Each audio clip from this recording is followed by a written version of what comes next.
As a child of God, I believe my rights are not derived from the Constitution. My rights are not derived from any government. When I haven't attributed, it's either because, in fact, it's been clearly known by everyone what it is, or I honestly did not know I was quoting somebody else. I've done some dumb things, and I'll do dumb things again. You cannot go to a 7-Eleven or a Dunkin' Donuts unless you have a slight Indian accent.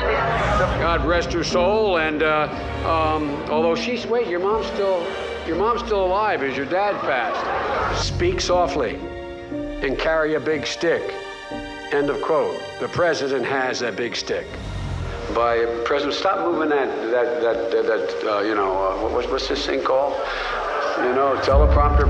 Donald Trump does pose an extra threat to this. Barack and I think it's a right for people to have bad health care. I'll lead an effective strategy to mobilize true international effort to pressure.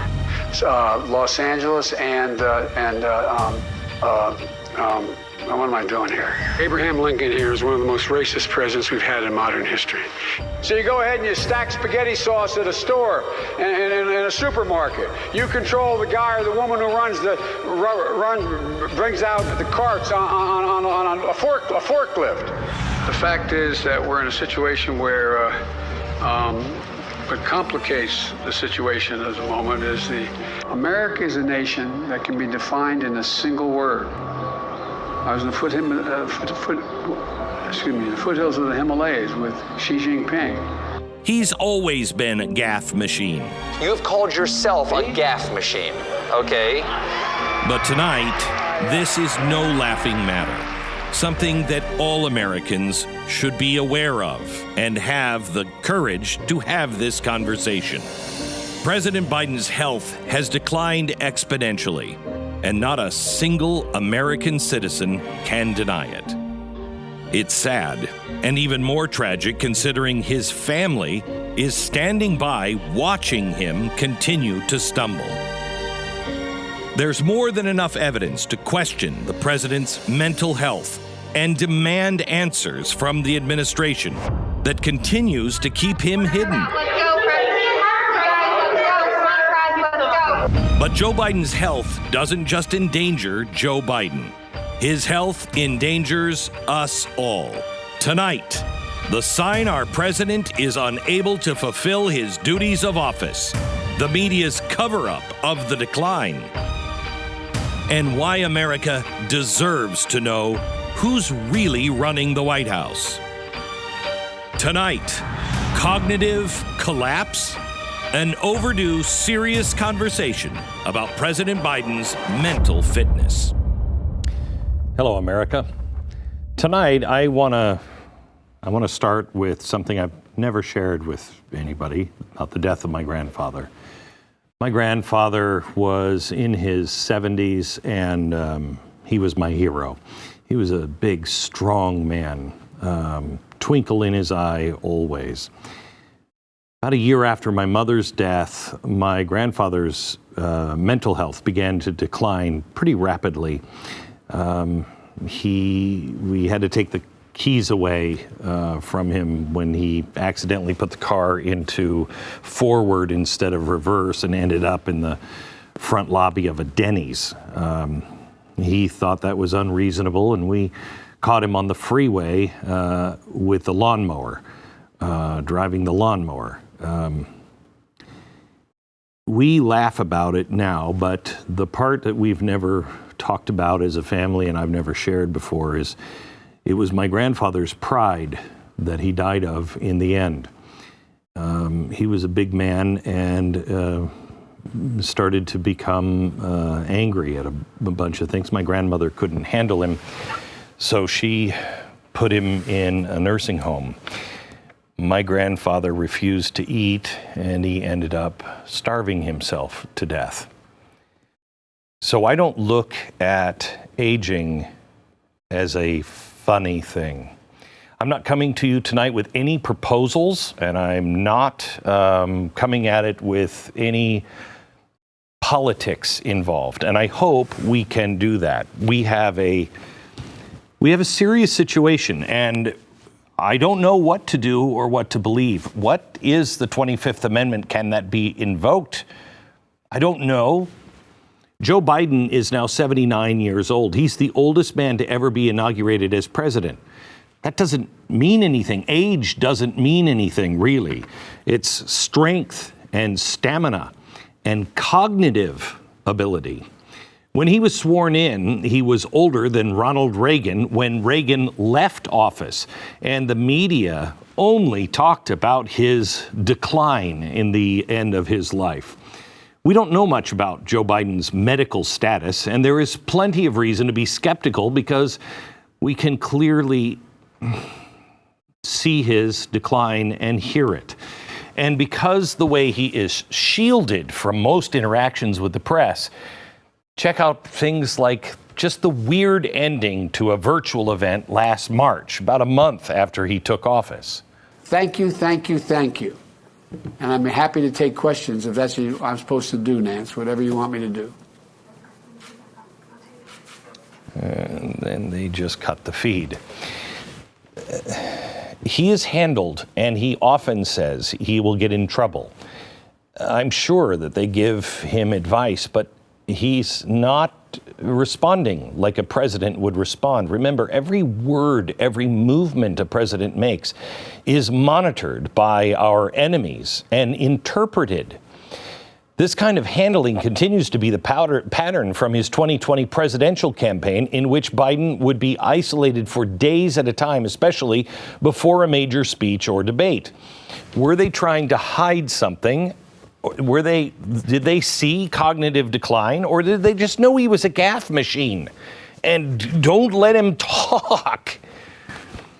If there's nothing to see, why just after a few weeks after Biden's inauguration, a year ago, why did House Democrats sign a letter asking President Biden to give up his sole authority over the nuclear launch codes? That's not reasonable. That's never been done before. A recent survey finds 58% of Americans want Biden to be tested, take a cognitive test, and release the results. 55% say they don't expect Biden to be able to finish out his first term. By the way, we're not a democracy. Majority doesn't rule. So no matter what people say, 95% want him to take a test. It means nothing in a republic. As it should be. I just wonder what our representatives know or think. Is anyone watching the store?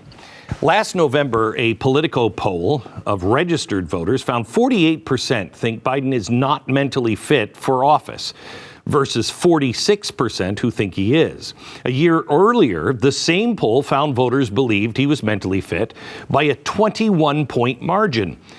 So staying in the basement during the campaign apparently worked, or he has declined so much. And this is what we think. So what do our enemies think? A Harvard-Harris poll last October found that 9 months into his presidency, 53% of voters had doubts about his mental fitness for office, with 58% saying he's too old. Age doesn't matter again. In December, CBS News asked the First Lady, Jill Biden, about those survey results. Here's what she said. There have been some recent polls that show that quite a few Americans have some questions about the president's current mental fitness. As somebody who spends, I can see you shaking your head. Yes. So what's your response to that? I think that's ridiculous. What about that is ridiculous? Let's look at some things that have happened since Biden took office, like the time he could not remember the name of his Secretary of Defense. And actually, it's worse than that. Watch. I want to thank the former general. I keep calling him general, but the guy who runs that outfit over there. I want to make sure we thank the secretary. While visiting a Mack truck facility in Pennsylvania last summer, Biden told workers that he used to drive an 18-wheeler. Fox News then asked the White House for specifics on when was he a truck driver. The White House pointed to a 1973 article in the Wilmington Evening Journal about Biden riding in an 18-wheeler on a long haul to Ohio. Riding is not exactly the same as driving, of course. That's classic Joe Biden. When he was clear-minded, that was classic. It was also asked, the White House had to clarify that Biden also used to drive a school bus as a summer job. Again, not the same as an 18-wheeler, but who's counting? When the White House finally let Biden out for his first press conference as president, he talked about how long ago he joined the Senate. With regard to the filibuster, I believe we should go back to a position of the filibuster that existed just when I came to the United States Senate 120 years ago. Confusing. Maybe that's just a gaffe. Later, things got more confusing. I'm going to say something outrageous. I have never been particularly poor at calculating how to get things done in the United States Senate. So the best way to get something done, if it holds near and dear to you that you like to be able to, anyway, we're going to get a lot done. And if that's we have to, not a typical Joe Biden gaffe. That's a mental thing. Now, Biden claimed he was offered a job by a lumber company in Idaho. The company has no record of it. Biden gaffe. He talked about visiting the Tree of Life Synagogue in Pittsburgh after the 2018 massacre and speaking to the rabbi there. I don't know. That's usually a gaffe, but I mean, the rabbi says he's never, ever been there. Here's the president of the G7 summit last summer in England being rescued by the First Lady. How are your meetings going in Cornwall, Mr. President? I beg your pardon? How are your meetings going here in Cornwall? Very well. Come on. So this is typical of move him out, don't ask any questions, but that happens with the president. This doesn't. This is how Biden addressed Australia's prime minister during a meeting last fall. Thank you, Boris. And I want to thank that fellow down under. Thank you very much, pal. Pal. They don't. Look, they tell us that facts and details are important, and they are. But it's a problem when the president gets his facts wrong like this. I have known every prime minister well since Golda Meir, including Golda Meir. And during the Six-Day War, I had an opportunity to, she invited me to come over because I was going to be the liaison between she and the Egyptians about the Suez and so on and so forth. Okay, story's not true, can't be, it's impossible actually. Six-Day War happened in 1967. Golda Meir didn't become Israel's prime minister until 1969. Biden was in law school in 1967. Biden did meet Golda Meir on a trip in Israel to 1973. That makes sense, that was after he was elected to the Senate. But he was never Golda Meir's liaison between her and the Egyptians ever. Made up, gaffe, or cognitive dissonance. Despite a year of brain fog and made-up stories, the left continues to defend Biden's fitness. Earlier this year, two professors, one psychiatrist and another psychologist, actually said, quote, based on hundreds of hours of available behavioral data, we state the following.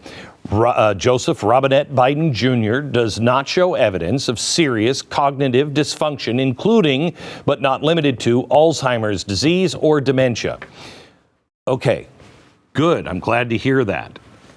However, President Biden does show, quote, intact cognitive and intellectual function and intact memory and recall abilities. Okay, good, right?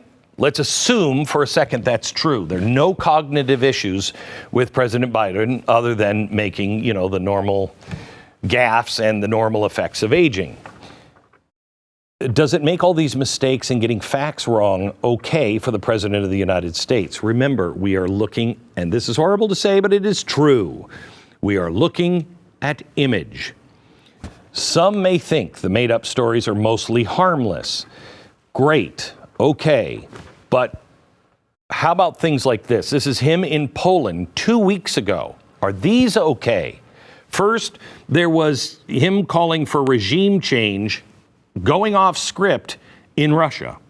For God's sake, this man cannot remain in power.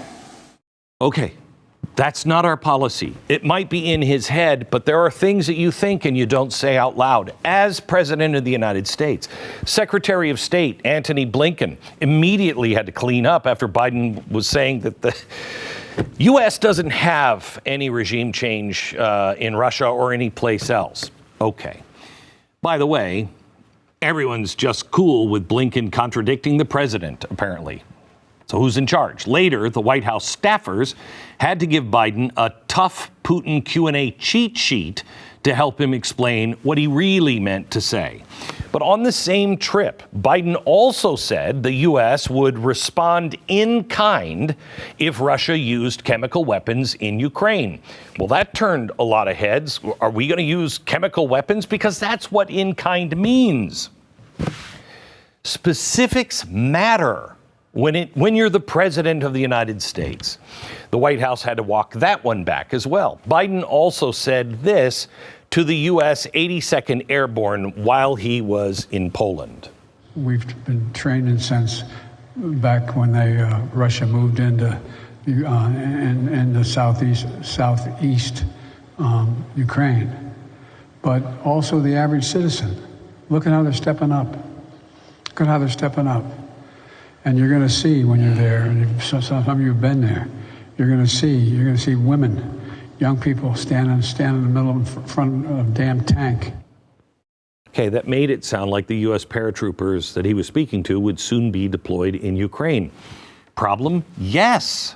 It makes us sound like we're going to war with Russia. The White House immediately retracted that one as well. And then Biden said just last week when he was giving a speech to union workers at the North America Building Trades Union Conference, he said this. This war can continue for a long time, but the United States will continue to stand with Ukraine, the Ukrainian people in the fight for freedom. And I just want you to know that. And by the way, if I got to go to war, I'm going with you guys. I tell you. I mean it. Okay, what does he mean? If I got to go to war, why would he say something so irresponsible right after the White House had to clean up all of his verbal mess about war in Ukraine? Here's the thing. These may be things that you could roll your eyes to. I don't, because I've talked to presidents before. They have told me personally how vital it is to watch every single word that is said. And I'm not sure the word salad is not signs of something else. Look, just yesterday he was talking about gas prices, and he said, you don't want your gas prices going up because of some dictator that's committing genocide. Okay, if he's committing genocide, that's one of our triggers to go to war. What are you saying? Most importantly, what is Vladimir Putin making of all of these comments? Is Biden implying the U.S. troops are going to be going into Ukraine? Does Putin think these are Freudian slips, as in maybe he's planning our own minor incursion and Joe got caught up in the moment, let it slip? Is he thinking about those things and hasn't shared them with anybody, but he's thinking those things? And is that the direction? These are the questions that if I were Putin, I'd be asking. Any one of these gaffes, as the media likes to call them, by our president could be used as an excuse for Putin to escalate his war on Ukraine. Look, Donald Trump said crazy things about, Kim Jong-un. Yeah, so we'll nuke him. Now, at first we didn't know, but we knew shortly thereafter this is the pattern. He understands these guys, and he knows how to build them up and tear them down. And it worked. There doesn't seem to be strategy here with what President Biden is doing. We might be able to translate Biden's verbal screw-ups in America, understanding the concept of our own politics, understanding what Joe Biden was probably saying or having a senior moment, but our allies and foes don't necessarily have that same understanding. The presidency is not a job with a lot of leeway for senior moments. This is not some kind of honorary position where we just let these things slide because it's good old lunch bucket Joe and he really means well. Look, Have you noticed every president except Ronald Reagan, who used to dye his hair, went in with not white hair and left with lots of white hair? That's because this is an incredibly stressful job. It ages you more than 4 years. Does he have the stamina? This is weird and a dangerous situation with President Biden, and we can't assume that what our commander-in-chief says is final, right? We have to wait for the White House translators to release their report on the president's words. How is this okay? I'm going to take a quick break, and I want to take a look at Biden's health, including a backstory that I don't think most Americans are aware of that might explain it.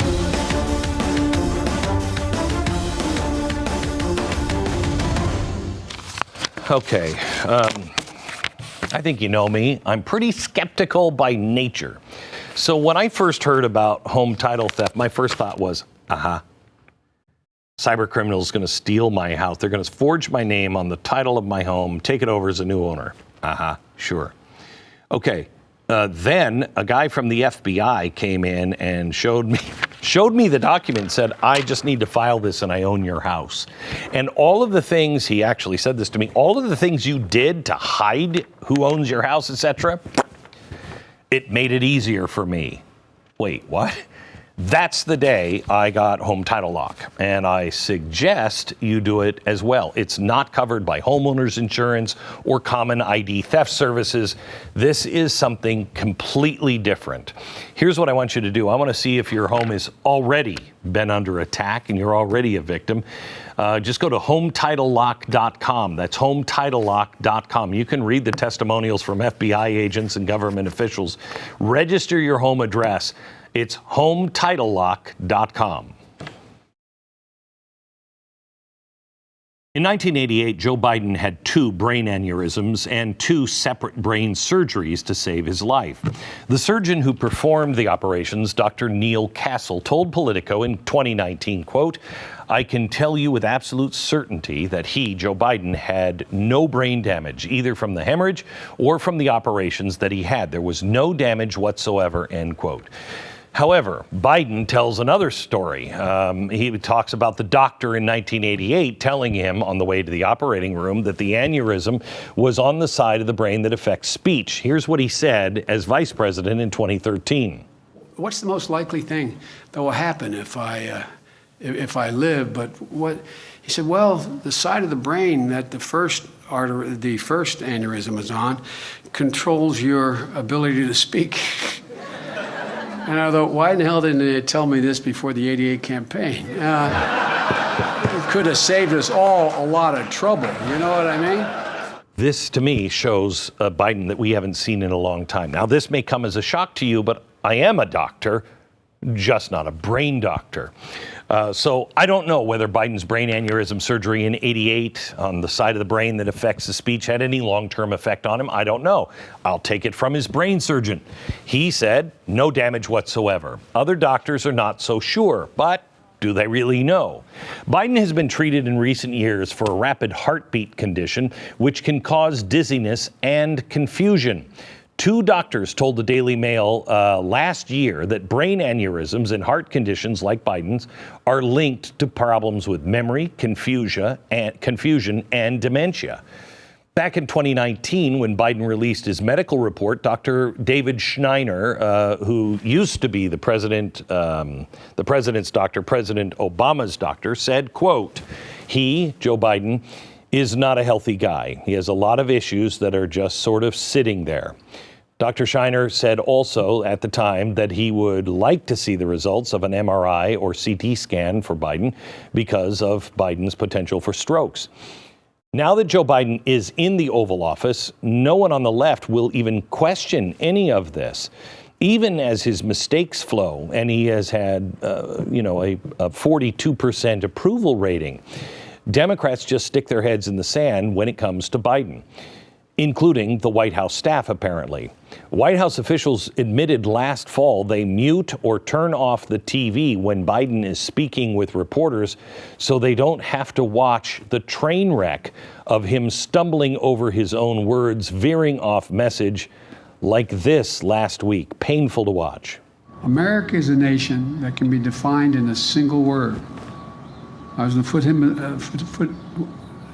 foothills of the Himalayas with Xi Jinping, traveling with him. I guess we traveled 17,000 miles when I was vice president. I don't know that for a fact. When he says, I don't know that for a fact, I'm going out on a limb and saying it's probably not a fact. But was that him just verbalizing what he was thinking? I don't know. Almost a year ago, a group of retired U.S. generals signed a letter raising concerns about many problems facing the nation, including President Biden's mental and physical condition. Remember when a group of U.S. intelligence officials signed a joint letter blaming the Hunter Biden laptop fiasco on Russian disinformation? Their letter was treated as gospel by all of the Democrats and big media, and especially by Joe Biden. But this letter from former generals was dismissed by the media as bizarre, shameful, and untrue. I don't know the answer, but not even a year into Biden's presidency, the New York Times and Washington Post allude to Democrats being not sure that Biden will run for re-election in 2024. But that's as far as they'll go into referencing his age. Joe Biden is now 79. It's not a problem. I know people that are in their 90s and are perfectly clear. We're in unprecedented territory in having a president at that age. It's amazing that the media is so uninterested in this fact and what it means for the day-to-day functioning of the White House. Mainstream media do not take Joe Biden's condition seriously. His mess-ups are just laughed off as Joe's being Joe and his gaffes. But that's not what they did to President Reagan. The media hounded Reagan about his age, especially when he ran for re-election in 1984. The media treated John McCain exactly the same way in 2008. He was only 72 when he ran. Biden was 77. And of course, the media obsessed with Trump's mental, physical, and every other possible type of fitness. In 2020, the media freaked out over when the then president just walked slowly down a ramp after giving a speech. Here was the New York Times headline: Trump's halting walk down ramp raises new health questions. Now compare that to the Times headline after President Biden fell on Air Force One on the stairs last year. Biden is doing 100% fine after tripping while boarding Air Force One. The left was so worried about Trump's mental fitness that shortly into his first year in office, Democrat Congressman Jamie Raskin introduced a bill to create a commission that would be charged with evaluating a president's physical and mental fitness when ordered by a congressional resolution. This is extraordinarily dangerous, and I wouldn't hear of it now. But the hypocrisy is what really bothers me. Maybe the reason Democrats and their media don't care about President Biden's mental fitness is because the behind-the-scenes control is all they need. In fact, I think they prefer it. The left loves unelected power. Everyone in D.C. knows who's really running the show at the White House. It's Chief of Staff Ron Klain. Republicans in D.C. call him Prime Minister Klain. Listen to this New York Times description of Ron Klain's power. Quote, Mr. Klain is an unquestioned man to see in the current White House, the most influential chief of staff of recent vintage. He is viewed in and out of the West Wing as an essential conductor of the administration's business, a surrogate for the president. Wow, a surrogate for the president. I don't remember seeing his name on the ballot, do you? Again, quoting from the Times story. Mr. Klain is an expert at keeping discussions with Mr. Biden focused on specific actions, which is not always easy. Quoting, given the president's habit of verbal meanderings. A typical exchange, White House officials say, is for Mr. Klain to suggest something along the lines of, sir, we're recommending that you make these 3 calls.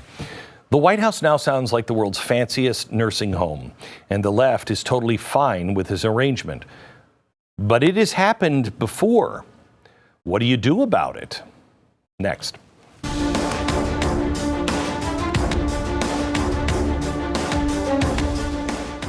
So if you are one of the millions of Americans who suffer every day from pain, listen up. There's hope, and it comes in the form of Relief Factor. Every day I read testimonials of people who have tried Relief Factor for their pain, didn't think it would work, and lo and behold, they're out of pain. Only a couple of years ago, I was in so much pain, I didn't think I was going to be doing this job very much longer. Now I just think it's because, social media and everything. Anyway, I want you to try Relief Factor. Watch what happens. Now, you take it for 3 weeks as directed. It's a trial pack. If it's not working for you in 3 weeks, it's probably not going to work. But 70% of the people who try it go on to order more month after month. Drug-free, natural way to get your life back. ReliefFactor.com. That's ReliefFactor.com. America has been in this place before. Just in the 20th century, in the last 100 years, it's happened 4 times. Highly documented 4 times. America didn't know about it. 5 if you can't count Reagan. All right, so let's go through them. 1944, Franklin Roosevelt trying to get elected to a 4th term at the White House. He had serious health problems. In January of the election year, his personal physician, Dr. Ross McIntyre, told reporters he's the healthiest he's been since he first took office in 1933. Yeah, but that's not true. FDR was diagnosed March 1944 with severe hypertension, congestive heart failure, a grossly enlarged heart, and bubbling in his lungs. The doctor who examined the president said FDR probably would not live another year without major treatment. That report was silenced. Roosevelt continued to campaign. He won re-election and died 5 months later of a cerebral hemorrhage. FDR's true condition was completely hidden from the public. A decade later, in the middle of Dwight Eisenhower's first term as president, he had a heart attack.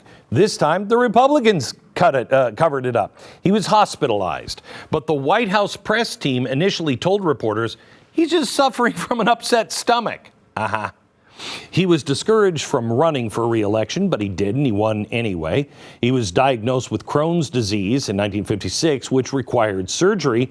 Then the next year, he had a stroke. But the White House managed to downplay Eisenhower's problems, and he finished his 2nd term. Okay. After Eisenhower came the supposedly robust young president, John F. Kennedy. He was in much worse shape than Eisenhower. He struggled with constant, severe back pain. Even after several surgeries, the pain was so bad that he often couldn't reach for something just across his desk or put on his own shoes. JFK also had Addison's disease, which affects the body's ability to regulate blood sugar and sodium. It wipes you out. When he was running for president in 1960, his opponents tried to publicize that he was suffering from Addison's.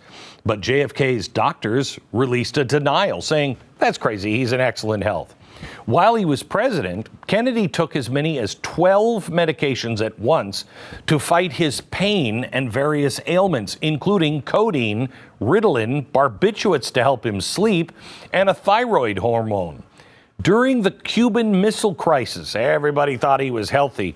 He was on an antipsychotic drug to counteract his severe mood changes, which Jackie Kennedy blamed on his allergy medicine.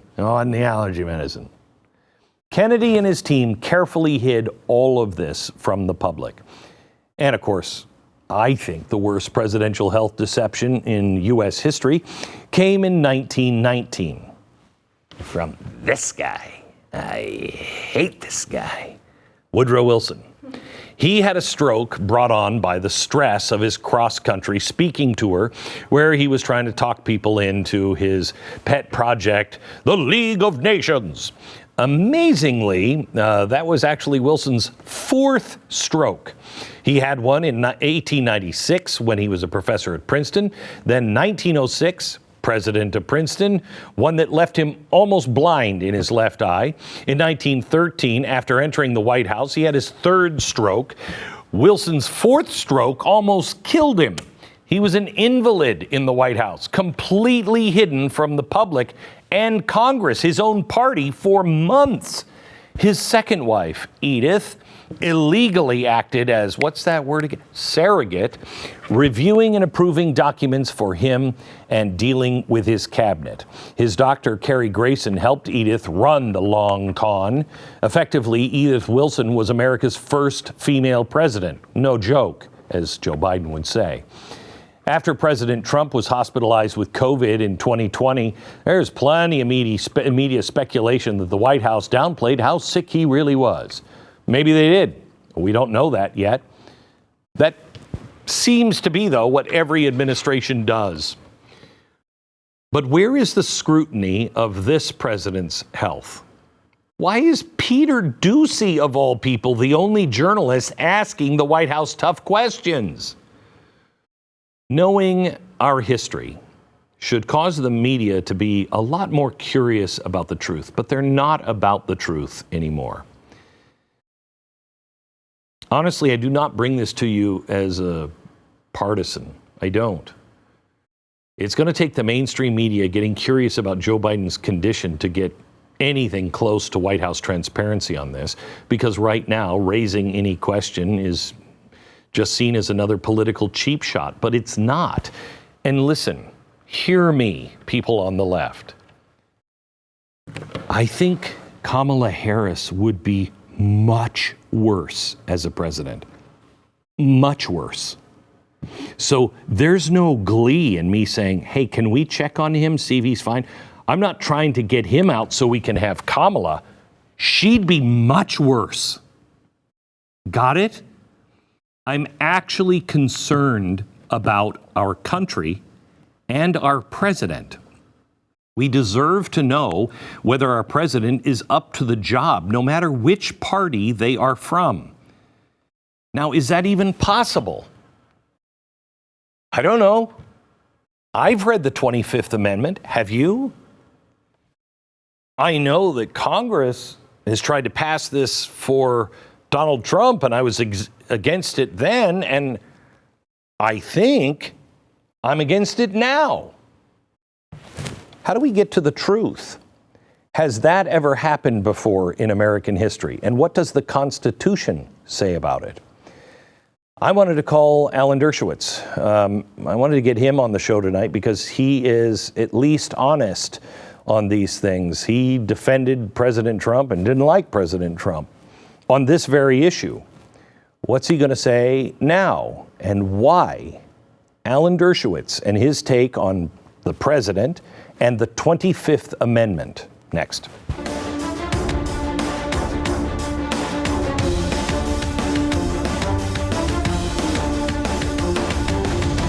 Well, if you're anything like me, you spend a fair bit of your time just fighting crime before and after work. Sometimes during work, I've got to zip out of here and get some burglars wrapped up until the police come. I come into the studio in the morning, have to quickly change out of my Batman uniform. And I got to tell you, that thing is hot. It's really hot. I mean, ladies, I know, but I'm talking about sweaty hot, okay? That's why I use Sweat Block, where you can stay dry, stay comfortable, guaranteed, and 20% off right now if you use the promo code BECK.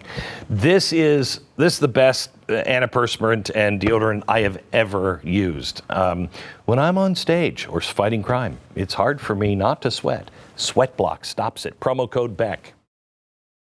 With the last president, the Democrats tried to use the 25th Amendment. Rolling Stone looks like suggesting a plan, 25th Amendment, to kick Trump out of office. New York Daily News, Nancy Pelosi says he could be removed using this. Washington Post, same thing. Foreign Policy, invoke the 25th Amendment now. Vox, the 25th Amendment, quickest way. Trump could be stripped of power. 25th Amendment from Time Magazine.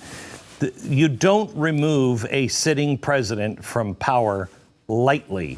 And the Constitution should not be a bag of parlor tricks. I say this, I was against it with Trump. I don't know what the line is. I am cautiously bringing this up because I am concerned about the president's mental health. Alan Dershowitz joins us now. Is the 25th Amendment, that was a Johnson-era amendment, right? Yeah, and the most important thing about the 25th Amendment is it's non-adversarial. It is nonpartisan. It doesn't say that the minority can oust the president. It doesn't say that the Democrats can oust the Republican president or Republicans can oust the Democratic president. To invoke the 25th Amendment, either the president himself has to do it or the vice president with a majority of the cabinet. So it was designed as a way of assuring that the president is not ousted in a partisan manner. Right. And yet it's been used in a partisan manner by both sides. Okay, so is there something, because I mean, I don't know, and I don't want to judge the president's mental health. He looks like he's in serious decline. It is disturbing, to me at least, but I don't know if we're in danger or how bad it is, or if it's just, I don't know. Look, I've known Joe Biden since 1980, and I haven't seen very many changes. When I knew him in 1980, he was very much the same. He was not quick. He lost words. I don't think it's changed very much. In any event, it doesn't even come close to coming within the 25th Amendment. Obviously, Ronald Reagan came a lot closer to coming within the 25th Amendment. But again, why do you say that? Wait. Why do you say that? Because at the very, very end of his administration, there's now some evidence that Nancy Reagan was doing a lot and that he was declining. Now know that he did suffer from Alzheimer's later on. I'm not saying he should have been removed. I don't think he should have been removed. But if he be removed, it has to be done by his people, not the other people. It has to be done by his vice president, by a majority of his cabinet, not by his opponents. Okay. That's the key to the 25th Amendment. That is, and that's fantastic to know. But let me go back in history. Let's go to Wilson. Wilson has a stroke. Sure. He is wildly impaired. His wife, I'm trying to remember, Edith, I think was her name. She was actually using his hand to sign the bills. She shut everybody out. Finally, the Democrats gain access to the White House. She wants him to run for a third term. They make a deal on, look, we'll let him finish this term, but we're exposing it if you want to run again. Is there any mechanism that is not adversarial, but that stops things like that? No, there isn't, unfortunately. Now, Wilson could have been removed under the 25th Amendment had a majority of his cabinet or the vice president. There have also been justices of the Supreme Court who have begun to decline.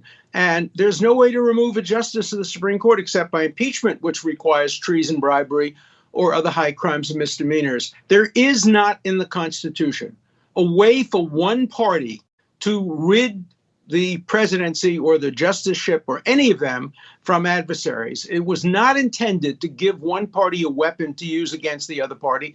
It was intended to give the same party a way of saying we're all in agreement, this is too bad, this is tragic, but we have to remove them under the 25th Amendment. And therefore, because this vice president is not going to do it and the majority of this cabinet is not going to do it, it's simply not going to happen. If it got much worse, if the president, God forbid, had a stroke or really began to show symptoms of Alzheimer's, then probably the vice president or the majority of the cabinet would move. But having the Republicans say he is disqualified under the 25th Amendment. Remember, the 25th Amendment has a word. It says the president is unable to discharge the powers, unable. And that's a pretty strong word. Yeah. And this president is able. He holds press conferences. You may not like what he says. He signs bills. He assigns army and troop and appoints justices to the Supreme Court. He is able to conduct his business, and so he doesn't come within the 25th Amendment.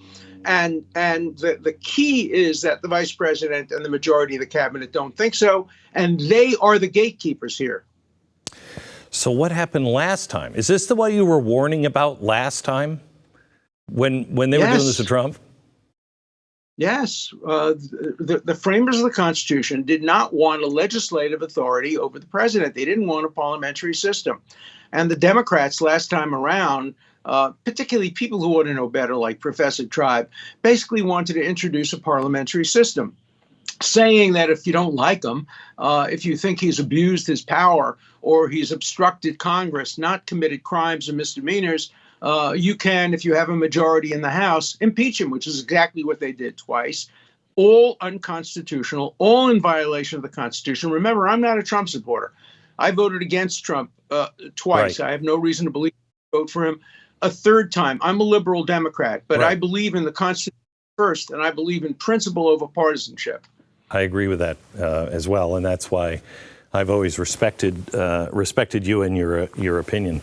Should there be any litmus test at all for the mental agility of a president?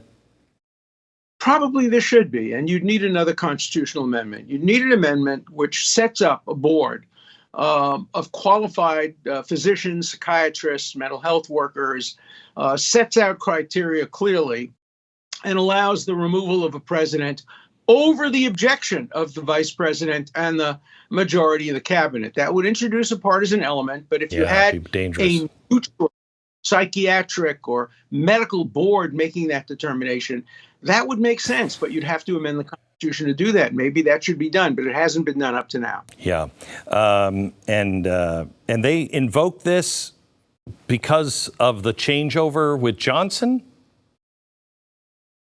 And they just added this part? Why was it was in the works a long time. Okay. It was in the works a long time. It was in the works when Kennedy was shot because there was a fear. What if he had survived, but with a brain injury? Oh, okay. There were all kinds of concerns and debates and discussions. There was a gaping hole in the Constitution. What if you had a president who simply went to Hawaii and decided to play golf every day and never came to work? There'd be no grounds for impeaching him. That's not a crime, not treason, it's not bribery. But you need a constitutional amendment to close the gap that was left by the impeachment clause of the Constitution. And that was the best evidence, by the way, that impeachment should not be permitted except for treason, bribery, high crimes, and misdemeanors. We had to amend the Constitution to close the gap somewhat, and we did it, but we didn't close it all the way. There's probably room for improvement over the current situation. Professor Dershowitz, always good to see you. Thank you so much. God bless. Thank you. I'm pretty sure nothing can be done or should be done about this other than all of us praying for our president and praying for the safety of our country and the world, perhaps like never before. I'll see you tomorrow on the radio. Don't miss tomorrow's episode. It's really good. From Dallas, good night.